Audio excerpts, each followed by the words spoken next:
Hi, I'm Will Glendinning. I'm a live event producer, director and designer.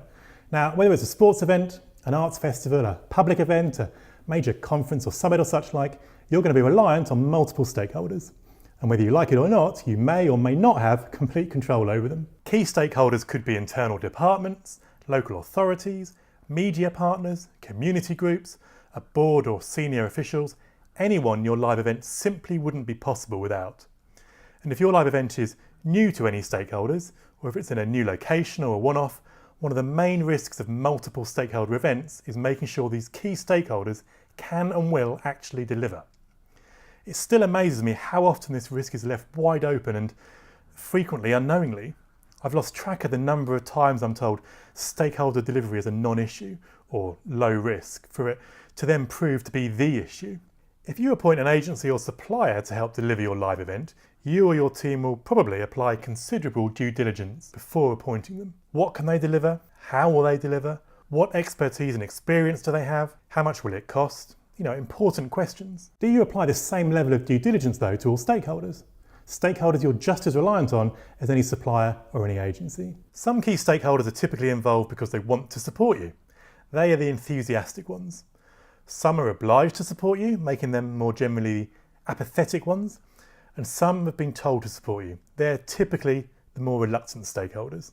Given you have these stakeholders supporting you though, which probably involved a great deal of legwork, diplomacy and goodwill in the first place, why risk rocking the boat by asking too many questions?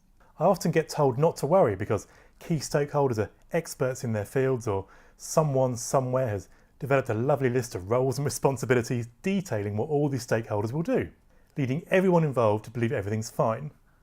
2 points there. Firstly, a person or organisation who's an expert in their field in normal circumstances can rapidly fall to pieces when working on a live event, with goalposts constantly moving, having an absolutely fixed deadline, and with everyone watching. All of which can play havoc with logic, egos and the emotions of those involved, unless that is they have comparable experience. Secondly, at the outset of a live event's development, roles and responsibilities are at best ambiguous, given how much will change and the detail yet to be explored. And perhaps more importantly, and more commonly, an owner or leader promising the goods, services and support of their organisation is very different to those in the organisation actually being able to deliver. You need to apply the same level of due diligence to all stakeholders, just as you would any supplier or to any agency. Now, these stakeholders are here to help you, they want to support you, so you don't want to antagonise them, you just need some empathy and want to support them. For each stakeholder, check their capability to do what will likely be needed. Have they the capacity to deliver? Have they directly comparable experience of having delivered similar under the similar pressures a live event will present? And if applicable, what will it cost you in time, money, or other compensation? Then for each type of stakeholder, be aware of the following too. Firstly, the enthusiastic ones. Ironically, these are often the riskiest stakeholders. Many people are often super excited about being involved at the outset of a shiny new event. Enthusiasm, positivity and supportive endorsements or rhetoric can mask or skew reality though. Enthusiasm does not equal capability, capacity or expertise. Secondly, the apathetic ones. These are usually the easiest stakeholders to manage and will normally be the stakeholders who've seen and done it all before. Just check though, they'll be doing what you actually want them to do rather than what they think you want. Finally, the reluctant ones. These are the stakeholders who've been crowbarred into your event or volunteered to help, and they need your most empathetic support. Find out what they're most concerned about and what they're not telling you. Until you know this, you're exposed and at risk. And reluctance will not reduce as your event's development progresses, it will only escalate. Once you've done all that, you'll have a far clearer version of reality than any roles and responsibility analysis will ever give you.